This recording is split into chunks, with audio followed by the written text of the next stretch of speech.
India plus news में आपનું સ્વાગત છે। વાઘોડિયા તાલુકાના ધારાસભ્ય ધર્મેન્દ્રસિંહ વાઘેલા બાપુ દ્વારા નિઃશુલ્ક આશીર્વાદ યાત્રાનું આયોજન કરાયું। વાઘોડિયા તાલુકાના ધારાસભ્ય ધર્મેન્દ્રસિંહ વાઘેલા દ્વારા નિઃશુલ્ક આશીર્વાદ યાત્રાનું દર રવિવારે આયોજન થતું હોય છે। ત્યારે વાઘોડિયા તાલુકાના ડુંડેલાવ, રૂમીપુરા અને પવલીપુર એમ 3 ગામોમાંથી 3 બસોનું આયોજન કરવામાં આવ્યું હતું। સવારે બહેનો સાથે ધારાસભ્યએ ચા નાસ્તો, નાની બાળાઓના હસ્તે બસને કુમકુમ તિલક અને પૂજન કરી ધારાસભ્યએ નારિયેળ વધારીને બસોને પ્રસ્થાન કરાવ્યું। આ સમયે બહેનોએ ધારાસભ્યની લાંબી આયુષ્ય અને ખૂબ પ્રગતિ કરો તેવા આશીર્વાદ પાઠવ્યા હતા।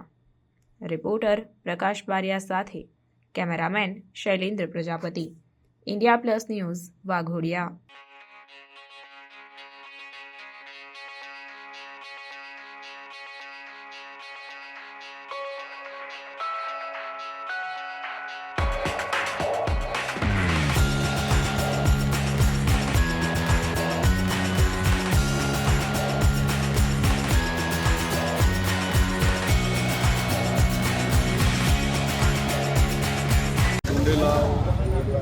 પવલેપુર, રૂમીપુરા ત્રણે ગામના લોકોને આજે આશીર્વાદ યાત્રાનો લાભ લઈને અહીંયાથી કષ્ટભંજન દેવ, ગણપતિ, કોટ ગણેશ અને ભાવનગર તમામ અમારા વડીલો, બહેનો અને અમારા નાના ભૂલકાઓ આજે સૌ ઉત્સાહથી દર્શન કરવા માટે તીર્થયાત્રાએ નીકળ્યા છે। એટલે એમને હું ભગવાનને પ્રાર્થના કરું છું કે રસ્તામાં કોઈ પણ પ્રકારની મુશ્કેલી ના પડે અને તમામ લોકો શાંતિથી દર્શન કરી અને આશીર્વાદ યાત્રાનો લાભ લઈને પોતાના ઘરે પહોંચે એવી કષ્ટભંજન દેવને હું પ્રાર્થના કરું છું।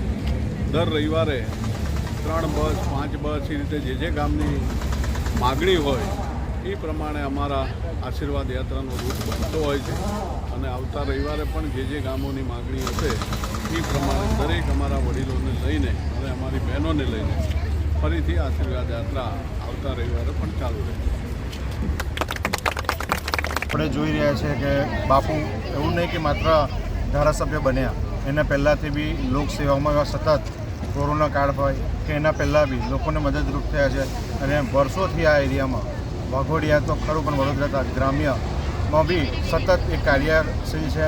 માત્ર આશીર્વાદ યાત્રાને કોઈ બી પ્રકારનું કામ હોય અને બાપુને યાદ કરો તો 100% થઈ જાય। હમણાં જ હાલ હવે માર્ચ મહિનામાં સમૂહ લગ્નનું આયોજન બાપુ કરી રહ્યા છે અને દર રવિવારે આપણે જોઈએ છીએ સોશિયલ મીડિયાના માધ્યમથી કે બાપુને દરેક ગામોથી અલગ અલગ ગામોથી યાત્રા નીકળી રહી છે। તો બહેનોને જે આ યાત્રાનો લાભ થઈ રહ્યો છે તો ખરેખર આવા ધારાસભ્યશ્રી જે આપણને મળ્યા છે એ આનંદની વાત છે અને આ આશીર્વાદ બહેનો લેશે એટલે એનાથી ડબલ આપણા ધારાસભ્યશ્રી બાપુને આશીર્વાદ મળશે એવી માતા અંબે માને હું પ્રાર્થના કરું છું। આપણા જે ધર્મમાં મંદિરે જઈને દર્શન કરવા અને એ આશીર્વાદ યાત્રા બાપુ માટે એક ફળદાયી છે। બાપુ હંમેશા માટે બહેનો માટે અને જે બહેનો સાથે આજે તમે જોયા તો બાળકો, નવયુવાન દીકરીઓ, આ દીકરીઓ દર્શન કરીને અત્યારે જે આશીર્વાદ યાત્રામાં જે બાપુએ નિઃશુલ્ક હંમેશા ચા નાસ્તો ઘરેથી લઈ જઈને ઘરે મૂકવા એ ખૂબ સરાહનીય કામગીરી છે। બાપુને હું ખરેખર અભિનંદન પાઠવું છું કે જે આવા ધારાસભ્ય મળ્યા।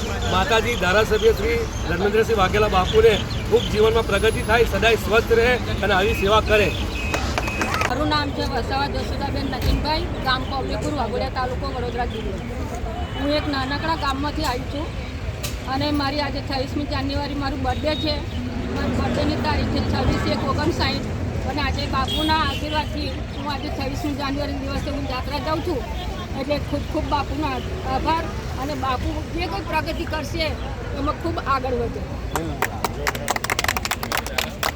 આશીર્વાદ યાત્રા શરૂ કરી છે અને દર રવિવારે એમની યાત્રા એ બસ મૂકે છે અને ફ્રીમાં એ પણ અને આટલી બહેનો છે અત્યારે 3 ગામના પબ્લિક છે અત્યારે એ તમે યાત્રામાં સામેલ થયા છે અને આવા નેતા સૌને મળે।